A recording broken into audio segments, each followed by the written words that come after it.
Well, we are 90 games into this New York Mets season, and in the middle of the All-Star break, let's take a look at what's been going on, and we are going to grade every New York Mets player up so far this season. Is anybody on this team actually worthy of a grade of A? We're going to talk about that and a whole lot more right now on Wednesday Night Live with WickerMedia.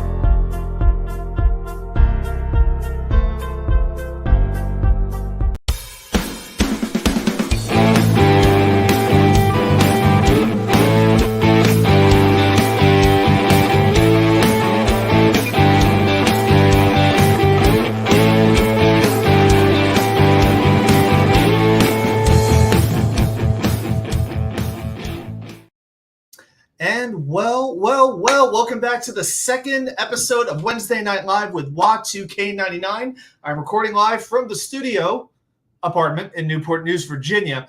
So here's what we're going to do tonight. We're going to switch it up a little bit. I got a little more formatting going on this week than I did before. So what we're going to do is start with a little segment called 3 and Out, where I'm going to quickly hit on 3 topics in the world of New York sports. We'll hit on those very quickly, and then we're going to go on to our main topic.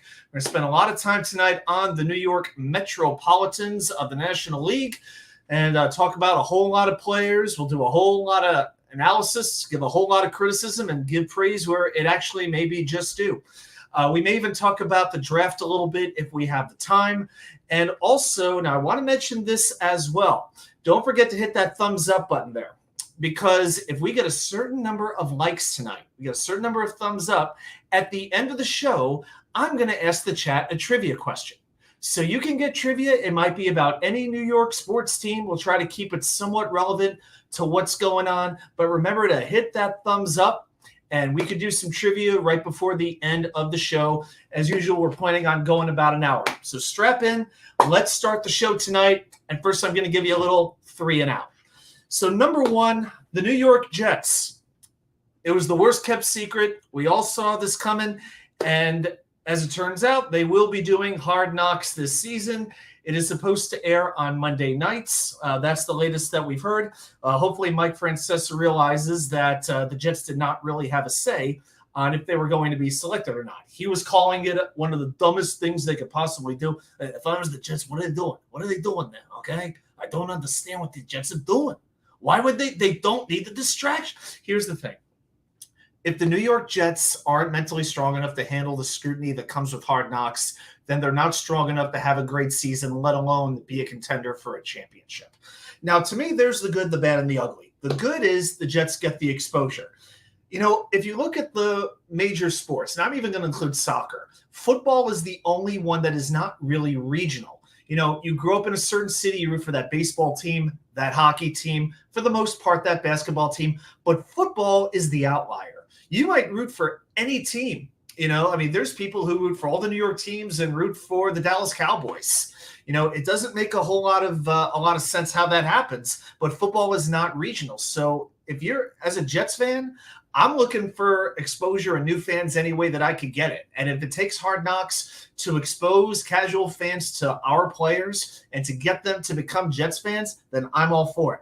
Now, the bad of it is, to me, other teams might have more exposure and more visibility to some of the under-the-radar players that the Jets may not be able to carry on the 53-man roster. And that's not too good. Remember last year, the Jets got absolutely straight in the waiver cuts. You know, Jason Pinnock, Trevon Wesco, Isaiah Dunn, Jonathan Marshall, and so many others who were taken because the Jets had good players. I could see something like that happening yet again. The ugly of it is I don't have HBO, so I hope these episodes are going to be on YouTube. Pure Adrenaline Sports is in the chat. Welcome aboard, one of the OGs, and I absolutely appreciate it. This Robert Bartolo character very always needs to defend his Dallas Cowboys. You know what? Maybe if he gets Netflix, if he ever subscribes to Netflix, he'll watch the Jerry Jones documentary. I don't know. Who's to say? So that's number one. Number two, we're going to talk a little New York Rangers hockey. They signed defenseman Keandre Miller, 2-year contract, $3.872 million per year. That's going to give the Rangers about $2.5 million or so to sign Alexei Lafreniere, and that's pretty much going to be their offseason. Now, Miller, he's an up-and-coming defenseman, finished last year with 9 goals and 43 assists, averaged 22 minutes of ice time over 79 games. Now, entering last season, he only had 32 points over his first 135 games. So his offensive game is definitely picking up as he continues to play with Jacob Trouba. As he gets more responsibility, the offense is picking up. And also, he's not afraid to put his body at risk. He has blocked 277 shots in 214 career games, and he's durable. He's missed only 3 games the last 2 years. Now, in all fairness, his defense scares me. His turnovers terrify me. His defensive game has to be picked up a level, and hopefully Peter Laviolette can do that. But let's see how much higher his ceiling can reach over these next 2 years. And I'm going to spend a minute for number 3 on the New York Yankees. Dylan Lawson was fired. Their hitting coach, Sean Casey, the mayor, has now been hired. To me, who's the greatest hitting coach in the history of Major League Baseball?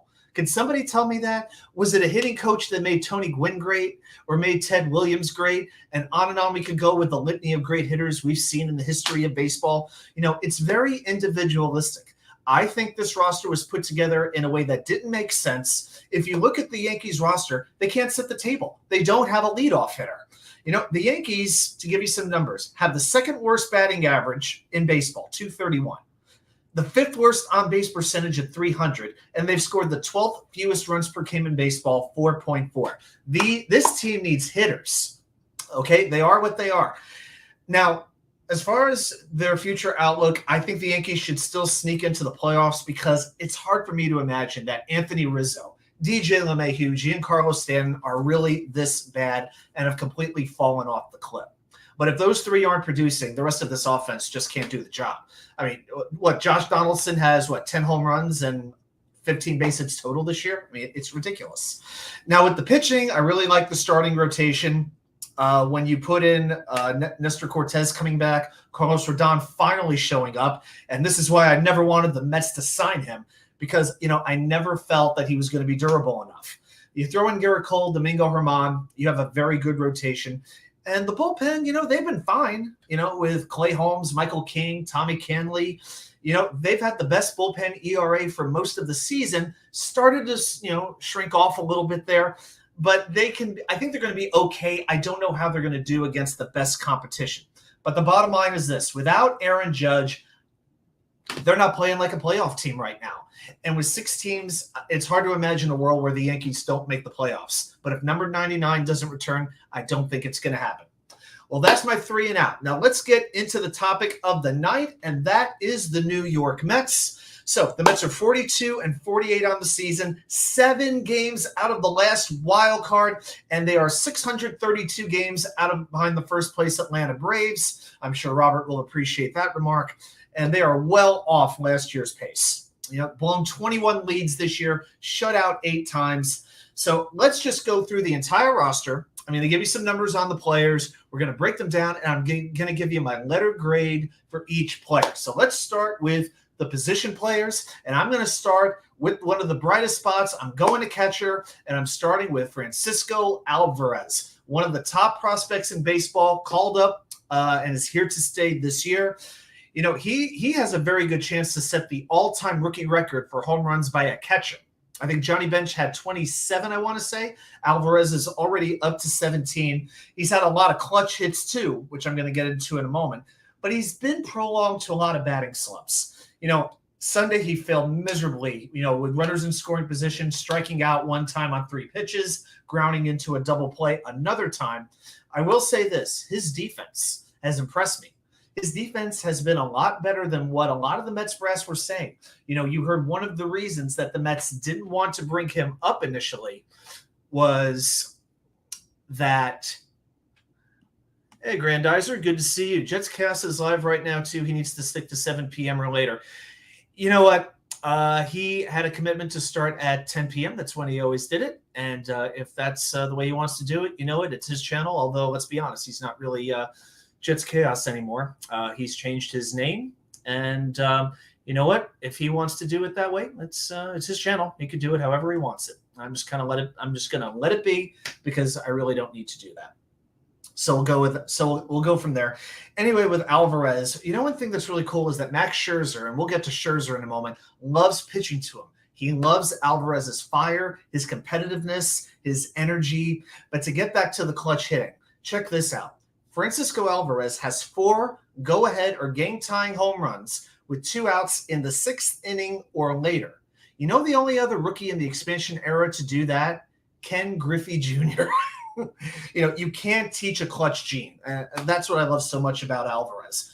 But he does have a team-high 8 errors. He needs to be better on pop-ups. He's got a strong arm, but it's kind of an erratic arm. And that is something that does concern me. I'm very excited about what he can be. He's got great raw ability, but he still needs polishing. And it's going to be fun to watch him grow as the season goes on. To give him a grade, I'm going to give Francisco Alvarez a B+. Very happy with him, but room to grow. All right, now we got 2 more catchers. Omar Narvaez signed as a free agent away from Milwaukee. You know what? He was off to a good start before he hurt his calf muscle. You know, knocked a few hits. He was playing some good defense. Then he gets hurt and he misses 2 months, just like that. Now, maybe it was a blessing in disguise because it did pave the way for Alvarez to get called up. He might not have been called up till much later otherwise. So now that Alvarez has established himself, Narvaez is settling in as the backup catcher. He's hitting 184 with a 451 on-base plus slugging, no home runs, and 1 RBI since coming back. I'm going to give him a C- on this one. You know, I can't kill him, you know, because he does not get a lot of playing time. He pretty much is what he is, but he should be hitting better than 184. And then one more catcher, we've got Thomas Nido. Can you believe that Thomas Nido has been a Major League Baseball player since 2017? You know, and this guy got an extension earlier this season. An extension. Oh, my God. You know who I'm going to give an A to? Nido's agent, because he got a couple of extra years from the Mets out of Thomas Nido. All right, so here's what he's done: 22 games, 61 plate appearances, a 125 batting average, no home runs, 1 RBI, a 278 on base plus slugging. He's played 1 game since June 1st. Thomas Nido, got to give it to you. F, an absolute F for Thomas Nido. All right, that's the catchers. Now we're going to go to infielders. I'm going to go with Pete Alonso. And we've got Johnny Jimenez here. John, one of my good friends down here in Virginia. Fantastic guy. Johnny, I hope to see you at some Virginia Jets fans games a little later on. Definitely gave my thoughts already about Hard Knocks, so you can definitely check that out. So, man, I'm so glad that you joined us tonight. But Pete Alonso has never been the same since Charlie Morton hit him on purpose. Okay? Before the injury, in 62 games, Alonso is hitting 231, not a good average, but 22 home runs and 49 RBIs. You know, people were talking legitimately about Pete making a run at 60 home runs. You know what? And since then, in 20 games, you know, since he's come back, I think too soon. Since he came back, he has a 147 batting average, 4 home runs, 12 RBIs. So total, he has 26 home runs, 61 RBIs. This is pretty impressive to me. He has 26 home runs and only 64 hits total. That's crazy. 64 hits, 26 are home runs. It's a little bit better than a glorified Josh Donaldson. He has only 7 doubles for the season, and he leads the team in ground into double plays with 10. So while Alonso has been showing his power as we expected, you know what? I expect better from him, and I'm giving him a C-. So it's a C- for Pete Alonso. You know what? You know, your pure adrenaline, you may very well be right. I mean, Julio Rodriguez was fantastic in that home run derby, no doubt about it. But Alonso did not look good in the All-Star game. I wish he wouldn't have gone. But you know what? If the home run derby could have gotten Alonso back in a groove, got him feeling good about himself, I'd have been all for it. But let's see what happens come Friday night when the season resumes. All right, now let's go on to another infielder, Jeff McNeil. I got to ask a question. Is Jeff McNeil like Howard Johnson? And here's what I mean when I say that. Hojo was a very good player, but he seemed to have these great seasons every other year. Okay, he would go from an okay season to a great season to an okay season and vice versa. So looking at McNeil's batting average going back to 2018, all right, 2018, he had 329.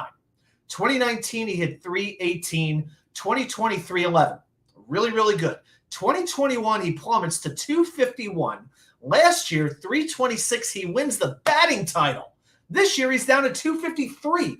His on-base plus slugging last year was 836. It's down to 659. That's worse than Daniel Vogelback. Are you kidding me? What has happened to him? Even with the power. Now, Jeff McNeil is not, I'm not counting on him to be a slugger. Okay, but in 2019, he hit 23 home runs.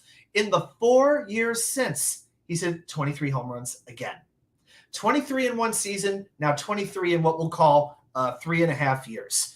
Now, if you're only going to average 6 or 7 home runs per year, if your speed is just okay and your defense is adequate to good, we'll call it, well, you better be hitting 310 or 320 if you're going to be a valuable piece. So I'll bet, you know what? I bet McNeil's glad he's got his contract extension. You know, he can afford to play Shinnecock or Baltusrol, whatever the expensive golf courses are in the tri-state area. Because right now he's hitting the golf ball a whole lot better than he's hitting a baseball. Jeff McNeil, I expected a lot more. F for Jeff McNeil. Now, Francisco Lindor. All right, you know what? He is about as polarizing a player as I think the Mets have had since Carlos Beltran. You know, Mets fans love him or hate him. And when you're a major acquisition from another team with all-around skills, I guess you're more prone to criticism because people expect you to do everything really well. Well, here's his stats so far. 239 average, a 798 OPS, 19 home runs, 60 RBIs, and 13 steals. But more than that, he's playing every day, and you can't overlook that. The best ability is reliability, and Lindor is reliable. He's on pace for his second straight 100 RBI season, on pace for his most home runs in 5 years. Plays really good D, flashy D, not always the best defense. He'll get an error here or there. But since June 18th, he is third Major League Baseball with a 1.210 OPS. Absolutely fantastic. And in my mind, I think he absolutely should have been an all-star over Geronimo Perdomo or whatever his name is in Arizona. Congratulations to him. Lindor should have been an all-star. All right, now I'm going to go to Brett Baty. Now, look, he's hitting 244, 5 home runs, 21 RBIs, 2 stolen bases, a 669 OPS. If I'm being honest with you, I expected more from Brett Baty. I really, really did. I would like Buck to play him against lefties more. He actually has a higher slugging percentage against lefties than he does righties. The truth is he's learning. But he's 23 years old. He's not, he's not a teenager. He's not 20 years old. He should be pretty close to polish. And up to this point, in my mind, he has not established himself as a cornerstone of this team. Now, it's his first full season. He needs to take his lumps every day and, get better and better. But I want to see much more progress from him in the second half. For the first half, though, I'm giving him a C-. So a C- for Brett Baty. Now, Luis Guillorme, that's right. I'm even doing the reserves here. So Guillorme, he's that scrappy little player that every good team has, and he's got an incredible beard game. I mean, you can't knock the guy for the beard. If anything, I think I want beard tips from him. But, yeah, and with Eduardo Escobar gone now to Anaheim, he is the primary utility infielder. What Guillorme does best is grind out these long at-bats, play reliable defense, but his performance just has not been good this year. He has his lowest batting average right now since 2019. He's hitting 250 in 44 games. Now, he doesn't have power, and his speed is average. We'll call it average, but he's made some errors too this year. He also missed 2 weeks in May as well. I'm giving him a D. He has a limited job on this team, and he just has not done it well enough. He has underperformed in my mind. And, just for fun, I'm going to throw in Danny Mendick, 0 for 7, AAA player, F. So that's the infield. Now let's go to the outfielders, and I'm going to start with Tommy Pham, the biggest overachiever on this team, and I love it. May 16th, going into May 16th, Tommy Pham was hitting 188, 3 home runs, 9 RBIs, and had a 632 on-base plus slugging. There were Mets fans who wanted him off the team. They were grouping him in with Vogelback and Steven Nagasek, the ilk of that. But since then, he's raised his average up to 277, 9 home runs, and 34 RBIs.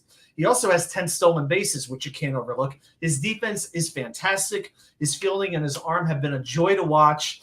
And to get him, you can kill Billy Epler all you want, and understandably so. So Grandizer came here for a rant. I gave you a little bit of a rant I felt on Jeff McNeil, but we'll have other opportunities to do rants for some players who are coming up. I'm here for you, brother. But Billy Epler did sign Tommy Pham for 1 year, $6 million. And you got to give him credit for a fantastic contract that is paying off. He has actually relegated Mark Canha to the bench. Now, Pham did bang up his groin. He is considered day-to-day. And I got to tell you, I never thought that during the All-Star break, I would be monitoring Twitter to get an update on the status of Tommy Pham's groin. But here we are in 2023. All right, let's go on to Brandon Nimmo. It's been a mixed season for number 9. I'm thrilled that the Mets re-signed him. He's got 13 home runs, on pace to shatter his previous high of 17 home runs in 2018. He's stealing a few bases, which he hasn't really done so much the last couple of years, but his batting average dropped a little to 266, and his defense hasn't been quite as good, and he's made a few base running errors. That's the part that's been frustrating to watch. I feel as though Nimmo has been trying too hard to spark the team. I'm not going to kill a guy for trying too hard, but he has to play a little bit smarter than he is. I'm going to give Nimmo a B. You can make a case for him being a fringe all-star. He's shown the speed. He's shown the power. Played, for the most part, good defense. But I think he has another level that he could take this to. So, Grandizer is right. We want a good rant. All right. Am I your jukebox? Is that kind of what's going on? Is that what I am? But Robert says this is way too pessimistic. The Mets will be in playoff position 1 month from today. Remember that. August 12th, they'll be in playoff position. Okay, that means they will be in one of the top 6 spots in the National League. It's not about being pessimistic. It's just honest. I can't do sunshine and rainbows. I'm not going to insult the intelligence of our audience here. And speaking of feeling insulted, that's how I feel when I watch Starling Marte try to play baseball. The only thing he's doing well is stealing bases. He has 23 steals. Last year, he had a 292 batting average. This year, 256. Last year, 16 home runs in 118 games. This year, 5 home runs in 82. That's half the pace from last year.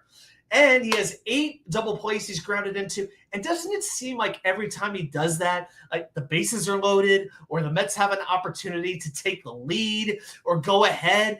He always comes up in these big spots and fails every stinking time. But also with Marte, the defense has regressed noticeably. He's not getting to the fly balls he almost always did last year.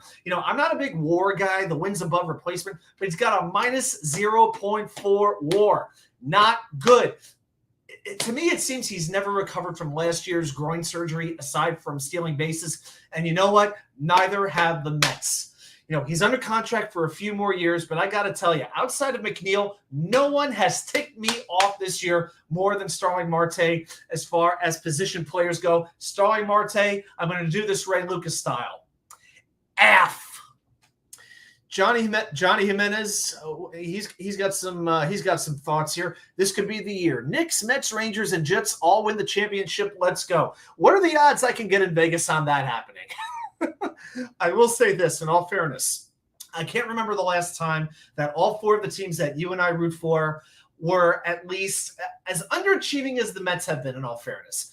But in terms of the level of talent and expectations, I can't remember it was this high of a level for all 4 teams. I really can't recall that time. And so in a way, that's something to be thankful for.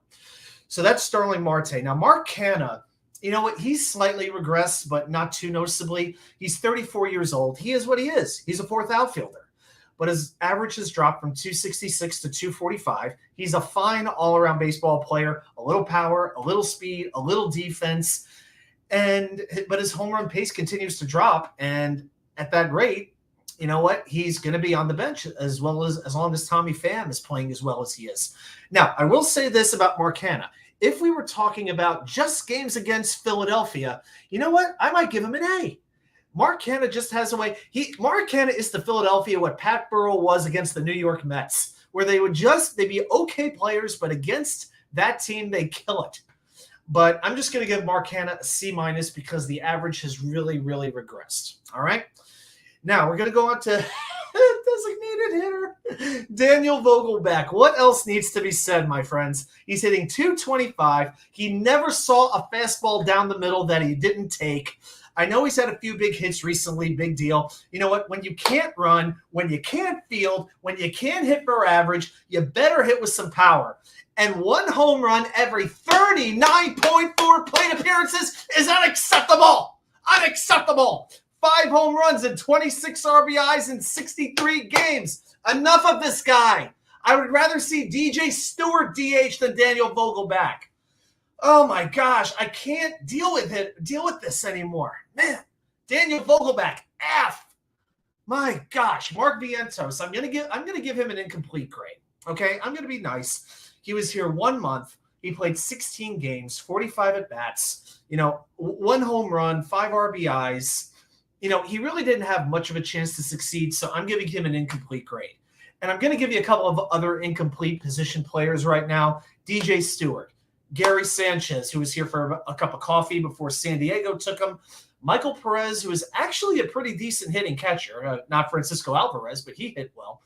But another guy I want to mention is Tim LeCastro. Show of hands. How many people out there remember that Tim LeCastro was on the New York Mets? Anybody remember how he dominated spring training? He was their best hitter, their best fielder, their base runner. Tim LeCastro was like, I don't know, Ty Cobb in his prime during spring training. And I actually made a preseason prediction that LeCastro would steal 25 bases for the Mets this year. Well, he had 4 steals in 11 games. He was off to a really good start. But then he got hurt. He hurt his back. Then he tore the UCL in his thumb. And now he's on the 60-day DL. And it's really, really unfortunate because I really would have liked LeCastro to have had a chance to be with this team a little bit longer. I felt he could have had an extra dimension of speed that could have really, really helped. Oh, boy. Here we go. Take Y2K out to the ball. Okay. I still don't even understand the song. Buy me some peanuts and Cracker Jack, and I don't care if I ever come back. What the hell's in the Cracker Jack? Heroin? Oh, boy. Some of these songs that we sing and we just have no idea, but when we stop and think about them, it's like, what am I saying right now?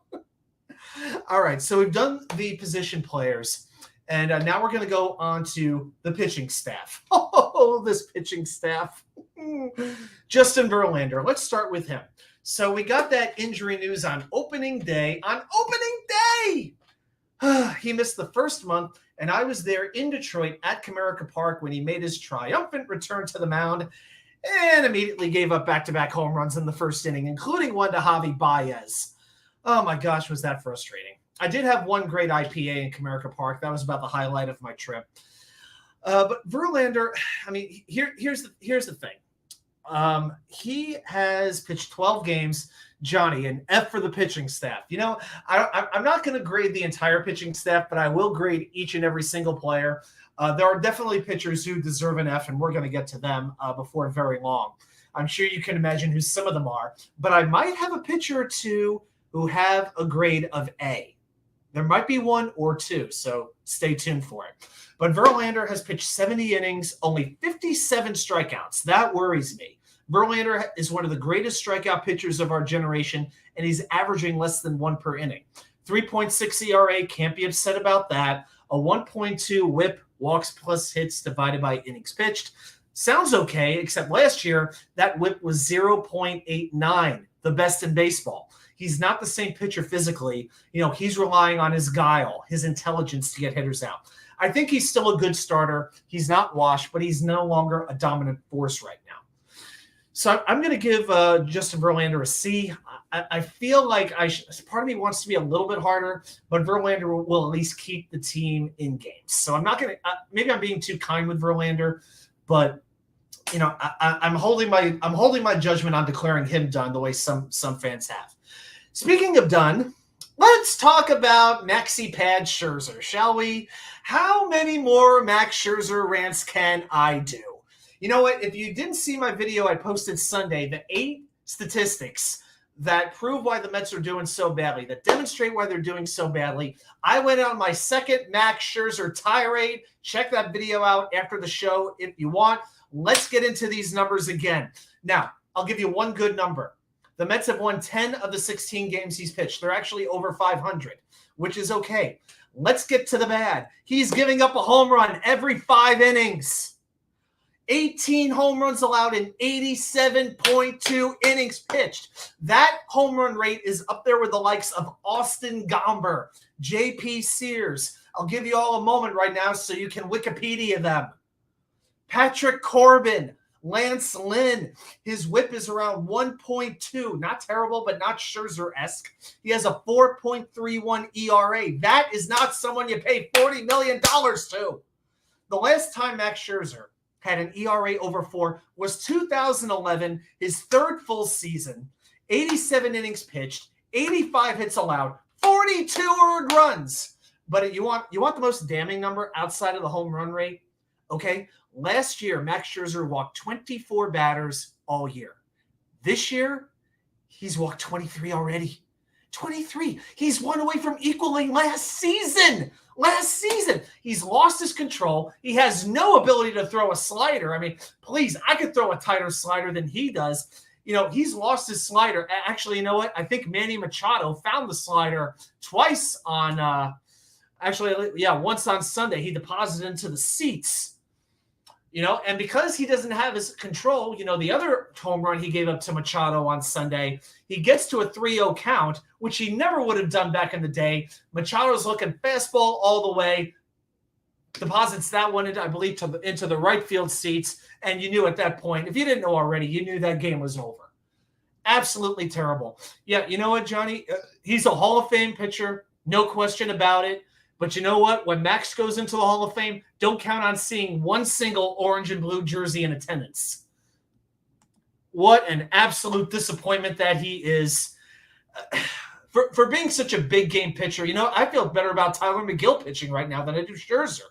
I can't believe I'm saying that, but I do. Scherzer has been an absolute failure. He makes Tom Glavine look like Pedro Martinez. You have got to be kidding me. Oh! F. Max Scherzer, F. Oh, my goodness. All right, let's get optimistic. Kodai Senga, the 30-year-old rookie from Japan. You know, I wanted him. You know, before he signed with the Mets, I made an argument. I wanted Senga on the Mets. Was thrilled to death when they got him. The author of the Ghost Fork, and in my mind now, the unquestioned ace of this pitching staff. And now an all-star. All congratulations to him. In his last 7 starts, he has a 2.59 ERA. He has 52 strikeouts in 41 innings pitched. Quick reminder to everybody, I'm going to make a quick interruption on this. Just a reminder, make sure you hit that like button. If we get 15, I'm getting 15 likes tonight. We get 15 thumbs ups. I'm going to do a trivia question at the very end of the show. So if you want trivia, you know, let's do some thumbs ups. All right, we're up to, I believe, 5 so far. We need another 10. Okay, now going back to Senga, the biggest frustration with him is the rest. I think he's still adjusting to pitch in America, which is fine. You know, I almost wonder when Jose Quintana comes back soon if it makes sense to try a 6-man rotation. That way Senga can get the rest. Maybe it'll help Scherzer and Verlander to have a little bit more downtime between starts. Maybe. I don't know. But at this rate, why not throw some darts at the wall and see what sticks to the board?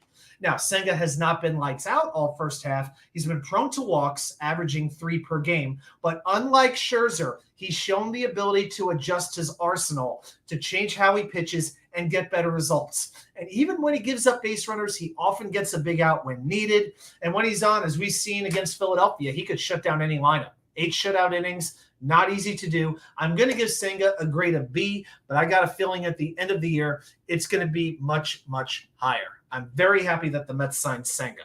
Now, Carlos Cookie Carrasco, you know what? I'm going to be real with you. If this was 3 weeks ago, I would have given him an F because he was that bad. He missed a month in the early part of the season. He's allowed 12 home runs in 12 starts. But over the last 3 starts, he's been a lot better. He's lowered his ERA a full run from 6.19 to 5.16 against Philadelphia, San Francisco, and Arizona. He was not doing this against Washington and Colorado, my friends. And what he did, I found out, he's adjusted the grip on his slider. Now, I'm not going to break down the mechanics of a slider. That's not my thing. But it's been more of a Pablo Lopez grip, the pitcher for the Twins, formerly of the Marlins. And he, in his last start against Arizona, threw 8 shutout innings. I think his second half can be even better than his first. All right. Jets mess. Hey, Wicker Man, I'm so glad you're here. I gave my thoughts on Hard Knocks a little bit earlier. I'm glad you're here when we're doing a baseball night. Grandizer, I don't want trivia. I took my like back. Oh, you son of a gun! Always hitting the like button to show support. It means a lot. We want to get this visibility out there. We want everybody here. Fans of all kinds of teams and all walks of life. We want everybody to join this party every Wednesday night. So with Carlos Carrasco, I'm going to give him a C-. But most of it is because, just the last 3 starts have been really good. The first 12 were terrible for the most part, so I can't really give him too high of a grade, but I think he's working his way up, so I'm going to give Carrasco a little bit of grace. All right, now on to David Peterson. You know what? I know lefty pitchers can take a while to work out. Peterson seems to be that fringe AAA major league pitcher. The Mets are 3-8 when he pitches, which is really, really rough. His first 6 weeks here were a nightmare. And it's a big reason why the Jose Quintana injury hurts so much. In his first 8 starts, think about this. In Peterson's first 8 starts, he went 1-6 with an 8.08 ERA. And the only time he got through 6 innings, he allowed 6 earned runs in that game. Now, since then, he has 1 start in June and 2 in July, and he's been better. 15 innings pitched, 13 hits, 4 earned runs allowed, 8 walks, 15 strikeouts. His ERA is now down to 6.46. Still not respectable, but it's better than 8, okay? Now, he still scares the crap out of me when he's on the mound, but he has shown ability that he might be turning something around. I don't have as much confidence in him as I do in Cookie Carrasco. As a matter of fact, my prediction is Peterson is going to go down to Syracuse this coming week when the Mets activate Jose Quintana. All right. So what was the deal with Quintana? I believe it was like a lesion on his rib that had to be surgically removed. It's not like he got hurt like an elbow or an arm. I think it was a lesion on his rib. I'm getting that question here. Let's bring Rex Ryan on the show. We could do it, guys. I think I'd ask Rex a lot of snack questions. I think that'd be a whole lot of fun. But yeah, I mean, Rex, I don't think there has been a single coach for any of my teams who has made me more excited to be a fan of my teams than Rex Ryan. Mets, Jets, Rangers, Knicks, not a single coach, and that includes Mike Keenan. Even though he did win the championship. Jets Mets. I don't think Hard Knocks is happening with the writer's strike. All the actors will be there protesting at the gates. You know what? We could write some pretty good dialogue as well. I think that we got some pretty good guys here between Johnny, between Jets Mess. I know there's I know we have a friend of ours in Arkansas who likes to say a little incognito. I know she could do some writing too. I think we could write a pretty good series. I definitely think we're capable of that. I'm going to give David Peterson a D. Again, some signs of improvement. That's the only reason I didn't fail him. All right, because I did expect more from him. Tyler McGill, what has happened to this guy? He's shown a lot of promise last year before he got hurt, but this year, not so good. 15 games, 71 innings pitched, a 5.17 ERA, but a 1.66 whip, 58 strikeouts, 39 walks. That strikeout to walk ratio is not good. Now, McGill does have 6 wins, amazingly enough, although 3 of them were by April 12th. But here's the thing with McGill. He's 27 years old. The clock is ticking. Okay. Now, he hasn't been with the big teams since June 21st. He was good on Sunday against Worcester or Worcester, depending on where you're from. Pitched 6 innings, allowed 2 runs. I would have been open to making him a bullpen arm permanently, but I think at 27 years old, his time's running out to make a difference as a major league pitcher. I'm giving McGill a D as well. Maybe a little bit too harsh, but you know what? Last year, a lot of these fringe pitchers, the Mets won the games they pitched. Whether it was McGill, Peterson, Trevor Williams, the Mets were like 13 games over 500 in games that those guys pitched last year. This year, it's been the opposite, and that's been one of the big reasons the Mets are struggling like they are. I'm going to mention Joey Lucchesi as well. You know what? He had 5 starts, was fantastic in his first, 7 shutout innings against San Francisco. Maybe the second best game that a Met has pitched this year behind Senga against Philadelphia. But since then, the likes of Washington, Detroit, Colorado have lit him up pretty well. Over the next 4 starts, that ERA ballooned from 0 to 4.43. He's been in Syracuse the last 2 months.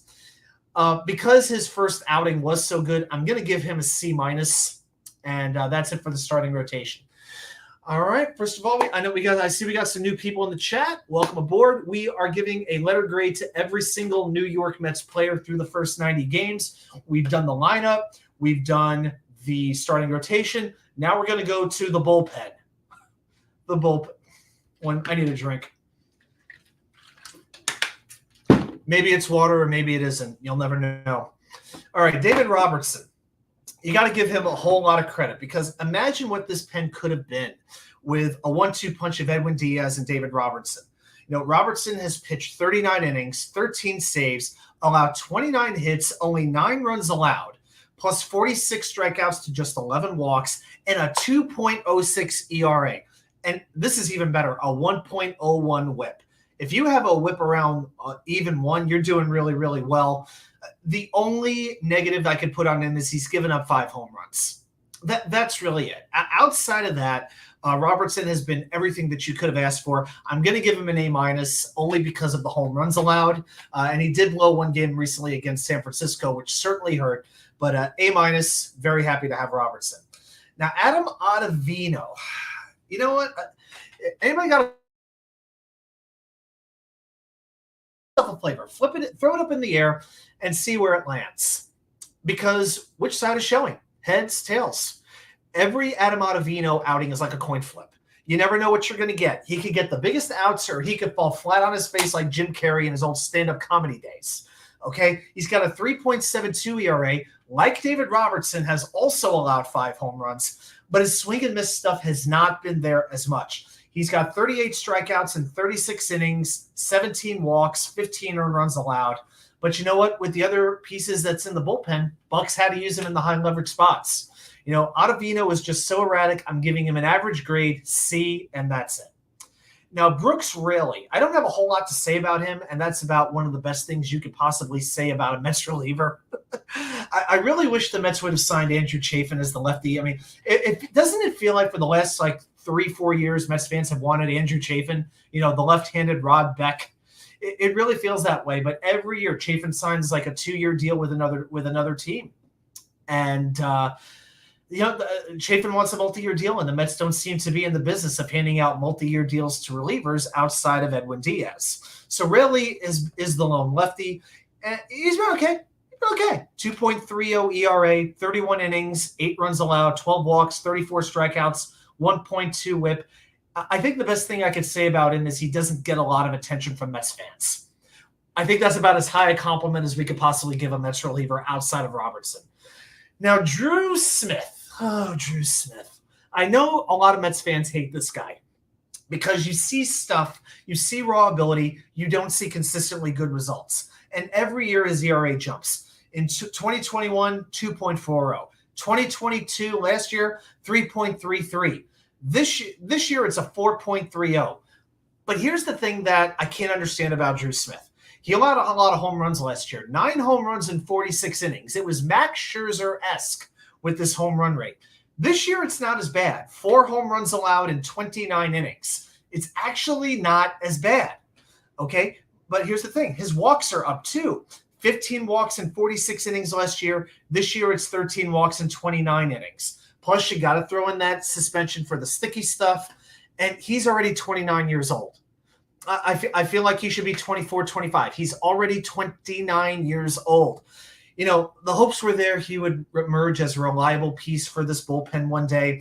It's not looking that way. But again, who is there to use? You know, Johnny Jimenez likes Drew Smith. You know what? You should form the Drew Smith fan club. You and the Smith family. I think you could get something going with that. I'm going to give Drew Smith a C- because the home run rate is down a little bit, but again, still very erratic. Has gotten a few big outs, but too far and few between. maybe I'm being a little bit nice with Drew Smith, but I'm going C-. Then Dominic Mama Leone. All right, he was picked up on waivers. It's amazing. Dominic Leone is – I can't understand this guy, all right? I'm going to give you his ERAs going back to 2018. We're going to play a game called One of These Things Is Not Like the Others, all right? In 2018, ERA 4.5. 2019, 5.53. 2020, 8.38. 2021, this was amazing, 1.51 with the Giants. I don't know what the hell he did, but it worked. 2022, back up to 4.01. This year, 4.74. He's also allowed 5 home runs. This seems to be a common thread among Mets relievers we're noticing. All right, 26 strikeouts, 9 walks in 24 innings. Not bad. He's just one of those pitchers you're going to ride out because he's not going to be back in 2024. On to the next team. I'm going to give Leone a C- as well. All right, C- for him. Grant Hartwig. You know what? I bet you didn't think outside of Robertson there would be a Mets reliever I would give a high grade to. I'm giving Grant Hartwig an A. I'm giving A's to 2 Mets, Tommy Pham and Grant Hartwig. Grant freaking Hartwig. Who saw this coming? Made his major league debut this year with the Mets. 8 games, 11 innings pitched, 7 hits allowed, 1 run, 6 walks, 7 strikeouts, a 1.14 whip, and a .79 ERA. But here's what I like. He gets out of jams. He gets a lot of ground balls. It's working. He's 25 years old. I think he's going to get bigger and bigger spots. I could see him being that third reliever behind Robertson and Ottavino, and Drew Smith getting pushed down a little bit. Now, I don't know if it can last. His control does need to be harnessed a little bit because he does allow some walks, but he's mentally tough. Maybe the Mets found a diamond in the rough. Grant Hartwig has completely overperformed what anybody would have thought. I'm giving him an A. All right, couple other relievers. John Curtis, I'm giving him a C-. He was okay. 4.08 ERA. Only in 2 outings did he allow multiple runs. 17 innings pitched, 11 strikeouts, 6 walks. But since April 20th, he's only appeared 4 times. He's down in the minors. So he's not a lights-out reliever, but he is serviceable, and I'm surprised he's not up with the big club right now. And then you got the absolute dregs of the bullpen. I'm just going to run through each one. Jeff Brigham, F. Tommy Hunter, F. Steven Nagasek, F. Dennis Santana, let me hear it from the balcony, F. Josh Walker from the second row, F. Jimmy Yacobonis with his 9 earned runs allowed in 9 innings. Everybody together, F. All those guys get Fs. All right. Now, on to the coaching staff. They're going to get a D for me, and I'm including the entire staff, including Buck Showalter. You know, the baseball intelligence of this team has taken steps back. The defense, the base running mistakes, not putting bunts down, not getting the sacrifice flies or hits that they got last year. I'm not going to kill the bullpen management just as much when you have so many inept pitchers that have cycled through here that would be better off in Brooklyn, slinging hot dogs, not pitching for the Cyclones. But I do want to say this. I feel like the manager gets the blame when things are going wrong, but doesn't get credit when things are going right. When the Mets had their 6-game winning streak, how many compliments of Buck Showalter were there? There weren't, because there are certain people who just want to blame the manager, but give the players the credit when things go well. And to me, I'm just not a fan of that. I'm giving them a D for right now. Okay, so that's where I'm standing on the coaching staff. Just a reminder, let's see. It is 9:48. Let's see how we're doing with the likes. We got 7 likes, guys. All right, we need 15 to do trivia tonight. Otherwise, we're going to wait till next week. So get those likes. Call everybody you know. I like this. Robert Bartolo, do not forget to give the announcers an A+, certainly on TV. On the radio, Howie Rose, certainly an A+. Keith Rad and Pat McCarthy, kind of getting used to them a little bit. I kind of miss Wayne Randazzo with his old-time 1920s voice. You know, there it is. This is a home run going up to the Coca-Cola corner. Just a reminder to bring our soldiers home from war. And remember, kids, smoking is good for ya. I do kind of miss Wayne Randazzo. Keith Rab is good. So is McCarthy. They're fine, but they have kind of generic voices. See, when I hear an announcer, no matter what the sport is, I want them to have a sound. You know, it doesn't even have to be a New York sound, but I want to hear that voice. This is like me with music. I want to hear a voice and know immediately who it is. With Gary Cohen, with Howie Rose, I know exactly who it is. I knew it with Bob Murphy. Phil Rizzuto, same thing, growing up in New York when I was watching the old Yankees games. But with these other guys, they just sound very generic. That's a 2-1 count, Susan. No idea what the score is. God bless John Sterling. Okay. So let's do one or two. I'm going to do another couple of things here. I'm actually going to give out my first half awards to the Mets. Okay, my Rookie of the Year, Francisco Alvarez, on pace to break the home run rookie record mark for catchers. Love what he's doing. The Mets, he's been hyped for years, and he is living up to the hype. Again, needs a little more polish, but I'm thrilled to have Alvarez. The MVP of the team. You could go a couple of different ways with this, but for me, it's David Robertson because he is the one saving grace of that bullpen. So I'm going to give it to Robertson. The Cy Young Award, I'm giving to Kodai Senga, although you could make an argument to give it to Robertson as well. But I love how Senga has continued to improve, refine his arsenal, change what pitches he throws, and he's gotten better and better results, upping the ghost fork, reducing the slider, and we're absolutely seeing the results. Biggest surprise, Tommy Pham. We've gone to the whole reason why ever since mid-May. He has been as good of a Mets hitter as there has been, along with Lindor. The biggest disappointment to me, you could go McNeil, you could go Marte. Either one of those would be more than acceptable. But for me, because of the stolen bases, I'm putting Marte just a notch above McNeil. And yes, I'm marking Jeff McNeil as the biggest disappointment as far as position players go of this first half for the Mets. The best win of the first half, May 17th against Tampa Bay. This was the second game against the Tampa Bay Rays, the best team in baseball. That was the game where Francisco Alvarez hit a 3-run game-tying home run off Jason Adam in the 9th inning. Rays then scored 2 in the 10th, and then Alonso drills a 3-run walk-off homer off Pete Fairbanks with the Mets down 2. That was the first of 5 straight victories. The worst loss, you could go a couple of ways. I thought about June 3rd, which happens to be my mom's birthday. And that was against Toronto, where Buck made a very big mistake not walking Vladimir Guerrero with first base open with a tie game in the 8th inning. And Guerrero proceeded to drill a double, the game-winning double. That was – I don't like blaming managers often for losses, but that loss really to me was on Showalter. And that was right before that was the game after Chris Bassett absolutely embarrassed the Mets, let them with their pants down, and began the absolute June swoon. Okay. But the worst one, I got to give it to June 25th against Philadelphia. I was in Philly at the time, the 7-6 loss. That was the infamous 4-run bottom of the 8th inning. Josh Walker, Jeff Brigham absolutely gave it away, and Buck did not do a good job managing this bullpen. He left Brigham in the game. The Phillies scored 4 runs, and they had 1 single during that entire inning. There were 3 walks, 2 batters hit by a pitch. It took Vinny Natoli, who I believe owns an Italian restaurant in Philly that I passed. I went to Ralph's. I didn't go to Vinny Natoli's, but maybe next time I'll try out Natoli's. All right. He actually got the last 2 outs and prevented it from being a whole lot worse, and we haven't seen him since pretty much. So to me, because I really wanted to get that series against Philadelphia, I'm going to call that the worst loss, but you can make an argument for June 3rd as well. So those are my thoughts on the Mets' first half of the season. You know what? It's 9:53 right now. Let me see. I've got some thoughts here on the Mets draft. I'm going to run through these really quick on a couple of players the Mets picked. So they took 23 players over 20 rounds.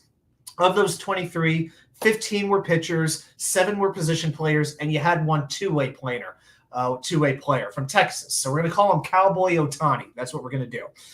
17 college players, 6 high school players. So you got a lot of players who should be ready to contribute, sooner rather than later. I'm going to mention 5 guys really quick here. Not the burger, although that would be nice about now. But Colin Houck, drafted in the first round, 32nd overall. He is already going to be a top 5 Mets prospect. He was ranked as the number 12 prospect in the class by Major League Baseball Pipeline, number 10 by Keith Law at The Athletic, and the Mets got him at 32nd overall. Above average tools across the board, and he's got a chance to really mature, to have some plus power. Okay, likely to end up as a third baseman long term. So Brett Beatty might want to start looking over his shoulder at a Colin Houck. Now, in the second round, 56 overall, the Mets drafted a pitcher, Brandon Sproat. The Mets actually drafted Sproat last year in the third round, but he chose to return to school to boost his value. Had an up and down year, but improved his draft stock by 1 round. When he's right, okay, he's got an above average fastball that goes about 96 to 98 miles an hour, can hit 101, and he's got a plus changeup and an above average slider. Now, he needs work on his control, okay? His home runs jumped from 5 last year to 15 this past year. So that is not a good increase. The prospect for him is a potential middle of the rotation starter or a high leverage reliever.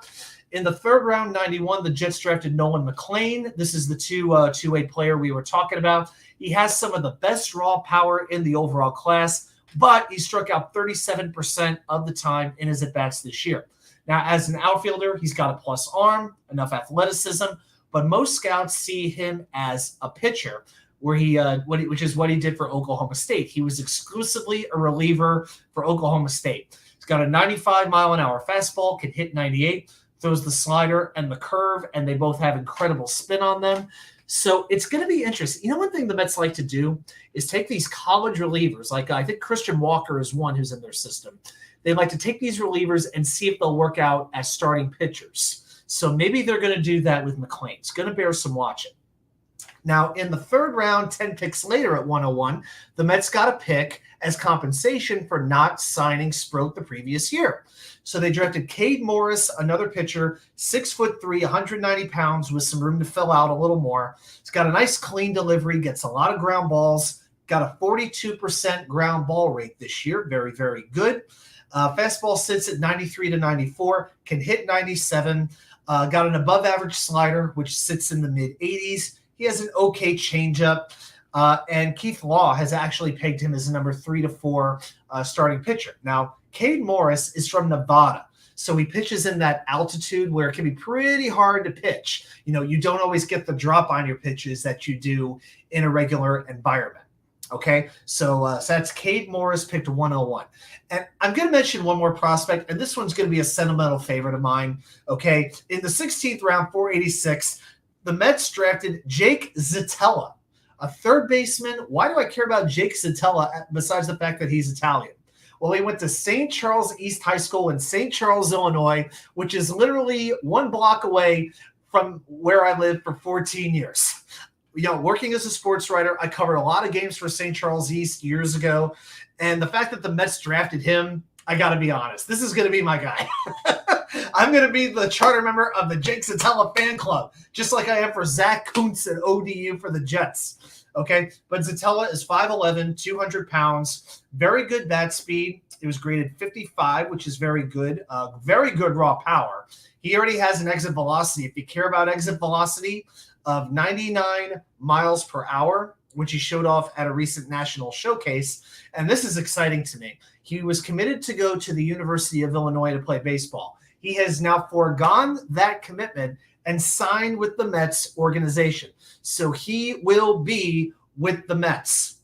Okay, he is already there, and his favorite player is Francisco Lindor, number 12. Now they're going to be in the same organization. So that's a little sentimental favorite of mine. So with that in mind, ladies and gentlemen, I think we're going to call it a night. This has been a lot of fun. And hey, this time I actually figured out the camera. You know, it didn't take me 8 minutes to figure out how to add myself into the stream. But hey, I want to thank everybody for watching. Remember, please check out the channel, New York Sports, WickerMedia. Please like and subscribe if you haven't. Share with a friend who might be into New York sports. You want to keep growing this channel. I appreciate everybody's support. I'll see you right back here next Wednesday once I'm back in you know where. The Wicker Chair. Have a good night, everybody.